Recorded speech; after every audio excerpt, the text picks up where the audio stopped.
for a second glance. And I'm asking this just because it's a pilot episode. Did it change much from when you got it to what was filmed? I mean, not in trajectory or anything, but you know, Okay. One thing was you know, there's dialogue in a novel, but it's also encapsulated with description.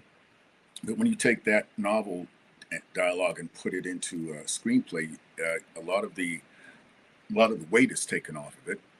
So, and it's up to the actors to fill that, the emotion and the physicality and things like that. So every once in a while there was Donnie would, you know, we would just add a little something here or just, you know, take this off or whatever. But and that I've never really been often. I mean, when it comes to writers, I really try to respect their, you know, well, I wouldn't say Sure. that, but well, then you're not the right actor. You know, I mean, you know, Right. that you know what I mean. That's the way I look at it. It's like, you know, I was chosen for this specific role because of the syntax that you know that they're putting down. I'm able to deliver it in a way that they would like. But Donnie was just it was just very free, but nothing really changed other than the fact that I don't remember that my character's name is Marquise Rollins. Marquise, yeah.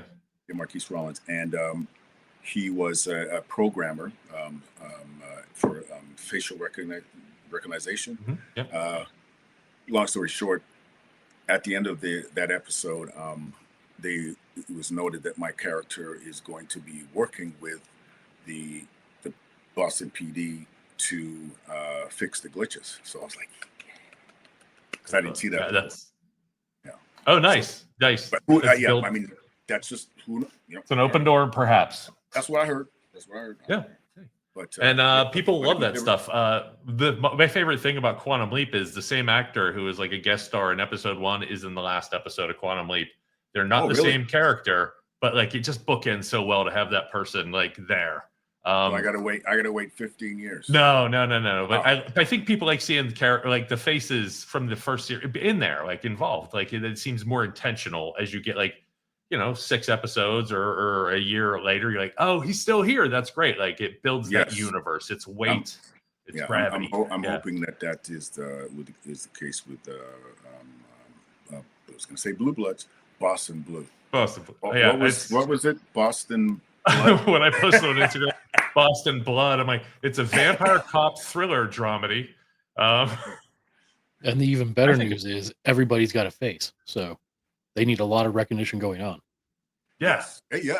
There you go. Always have a job doing that. Yeah. So in that episode, you were interrogated. Is that something that you've done on screen before? And if so, how do you prepare for a scene where you're very reactionary the whole time? What I try to do is in most scenes there's one line. Well, this is my this is what I want to hear. Yeah, there's one line that pretty much could stand on its own without all of the rest of the words.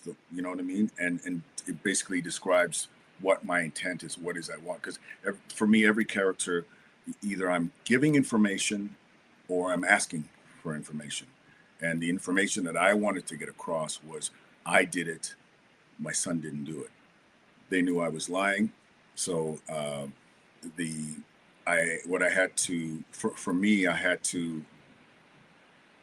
lied. You know, they gave me that, well, we saw this, we saw that, we saw this, and there's no way that it was you. Just tell us the truth. What I had to do basically was, sometimes what I do is, if I can't really, you know, not every role will gel with you, right? But when I'm in a situation when a role won't really gel with me, I will say to myself, okay, well, if this guy were an animal, what type of animal would he be? To kind of take on the physicality, because my mind is crazy, but I, Not I at feel all. I there's love a, I it. feel I feel there's a very strong connection between the mind and the body, and I try to find the soft connection between the mind and the body. Meaning, if you're acting, you're gonna, it's you're not gonna believe it, but to thought like to believe, think about the thoughts and then what's going on in my body, because my body language was, when you're trying to, when you're defensive, you got your arms crossed. But what I did with him is I had seen many episodes of Blue Bloods interrogation scenes, so I couldn't get it out of my brain. And I'd seen Donnie Wahlberg. I know you did it. I don't know how you did it, but I know you did it. So it was kind of like I'd already been through it. Do you understand what I mean? I'd already heard his voice many times. Like because as soon as I got booked on that series, I started watching a whole bunch of intentionally watching. Yeah. So it was a very simple. For me, it was a very simple process. And the director, Anthony Hemingway, he explained to me what he wanted to happen and what he wanted me to get across by the time the scene was over. And that was it. It was like, say it this way or do this, that, he was very, very gracious, and he trusted me. And I really appreciate the hell of a set to be on. Yeah. But it was, it was a lot of fun. It was, but it was definitely not a huge emotional journey for me, because, I was caught lying, and I ended up just telling the truth. Well, and before I ask this question, I want to remind everybody, please, if you have questions, put them in chat. Our producer, Josh, will get them up on the screen. We'll read them out. If you have questions, again, please put them in chat. Please. We will. I wanted to ask you, so as an actor, again, I don't know how to act. I don't know even the theories. Well, I know how to lie. Do you know how fast you were going? No, just acting. I once bragged to an officer about how fast I thought I was going when he pulled me over. I was getting the ticket either way. I thought I'd have a good conversation. Whenever your job is to give a line that's not true, but when you're in that scene, you have to be an actor convincing somebody that you're telling that your line is a lie. That to the world it's a lie. To somebody watching your character saying it feels like a lie, but you have to convincingly lie about lying. Am I making sense with that? Like that seems like a hard thing to do. Absolutely. As an actor, I have to be 100%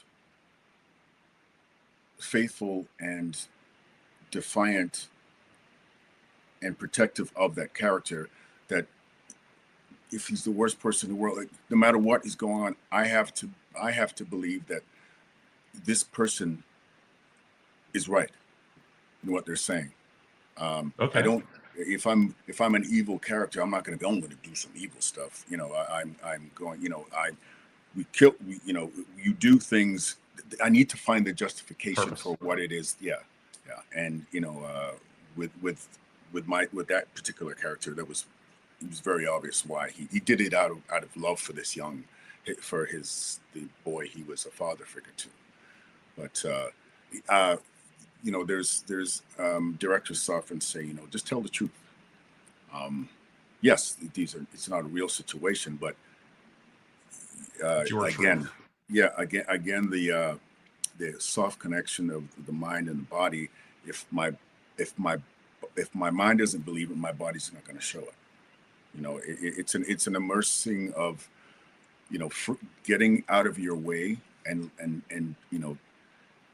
giving over to this character, and being 100% on their side, even if they're regardless of the what anybody thinks. So it's kind of a mind, but it's cool.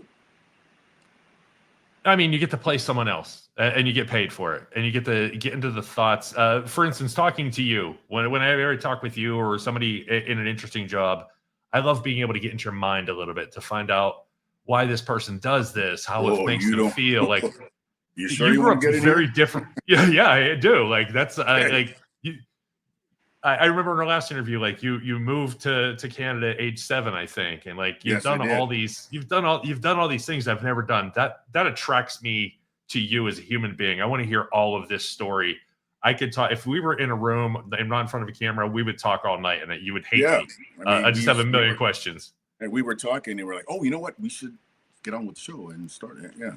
Yeah, exactly. It's Yeah. I'm drawn to Thank people who I know my life. I know how I grew up. So being able to jump into the life of even a fictional person is just amazing. But there's hey, Leslie. Leslie. She said, how was it working in Toronto?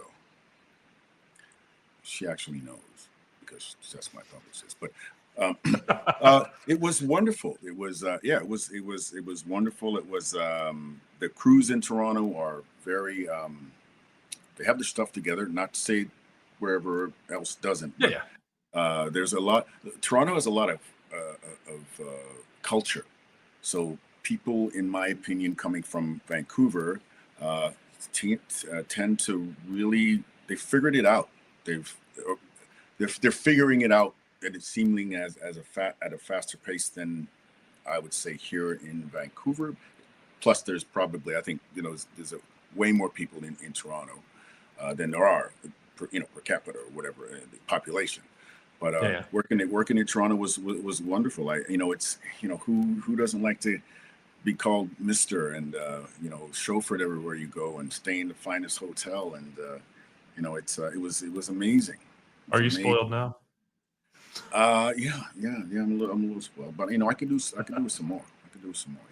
No, it was a wonderful experience working in Toronto. I love it.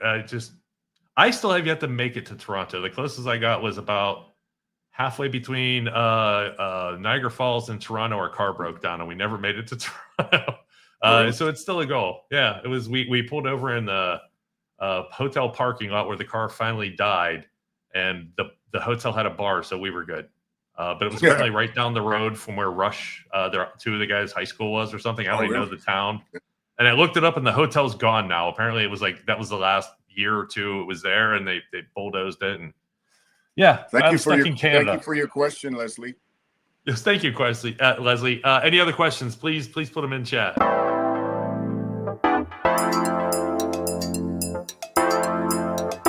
Have a great one. Thank you, everybody. Have a wonderful night. Be safe out there. Treat each other well.